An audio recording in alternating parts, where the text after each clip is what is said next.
So now that we've had some fun with the C, G, D, and A major five-finger patterns, let me show you how to change those to their parallel minor five-finger patterns. So we established that, let me grab my blue frog again.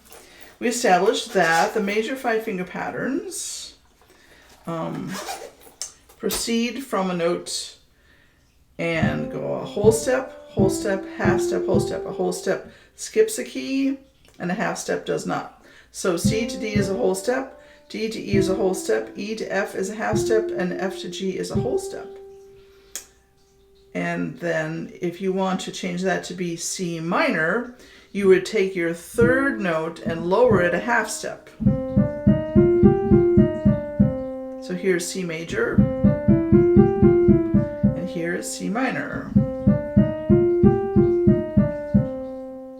And that changes the arrangement so that it is whole step, half step, whole step, whole step.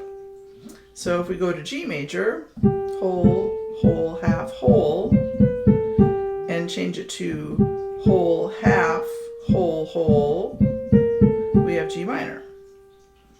If we go to D major, which has the black key in the middle, whole, whole, half, whole, and change it to whole, half, whole, whole by lowering the third note a half step, you get D minor. And then A major, whole, whole, half, whole, take the third note down a half step, whole, half, whole, whole. And the chords change as well. So here's your left hand in C minor.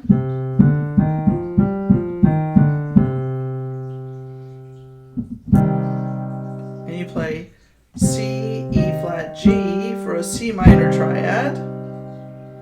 And if you want to do the exercise,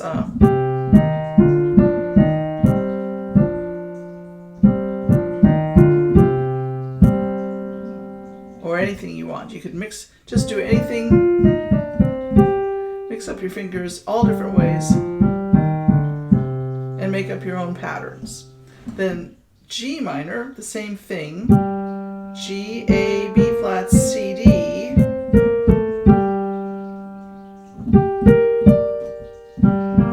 There's your triad.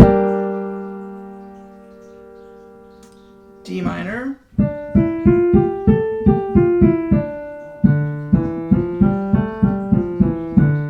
D, F, A. And then A minor.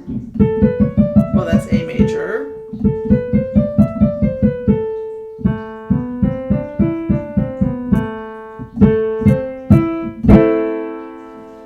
And then you could just have fun. I don't know how far you can see with this. It's a little too far. So here's C minor.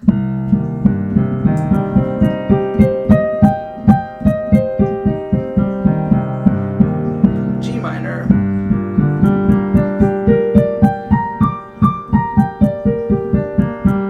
D minor.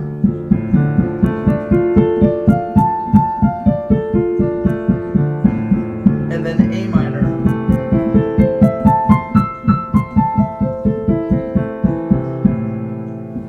Now that was going forward around the circle of fifths. C, up a fifth to G, up a fifth to D, up a fifth to A. But if you wanted to have a feeling of coming home to something, you could start with A minor, which is the dominant, or you could start with A major or A minor, which is the 5 of D, and go backwards.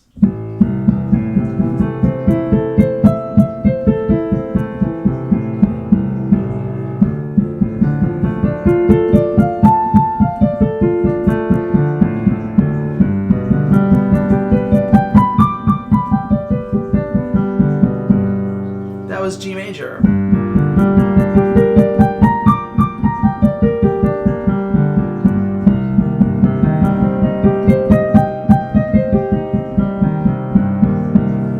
And you could noodle around between the majors and the minors. So if we went with A major,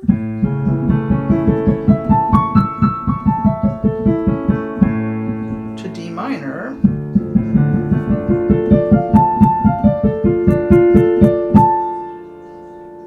to D major,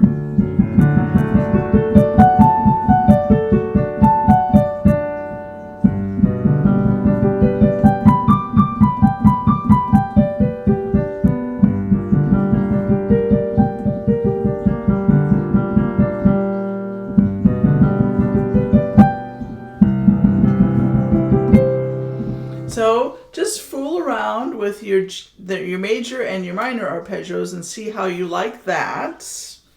And then fool around with making up something. Usually, if you're in a minor key, very often some adjustment will be made so that the dominant is major. So if you wanted to go from G major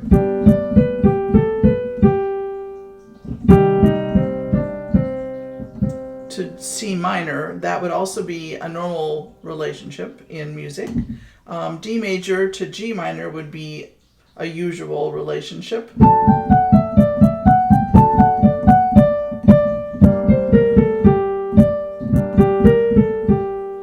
And A major to D minor would be a usual kind of relationship.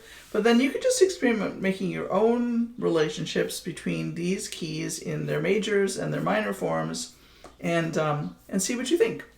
Doing this, in addition to giving you a feeling of making your own songs, also does help you understand composers better when you're playing a piece that a composer has written. If you've noodled around in those keys a little bit on your own, you seem to develop a better sense of a composer's intention musically.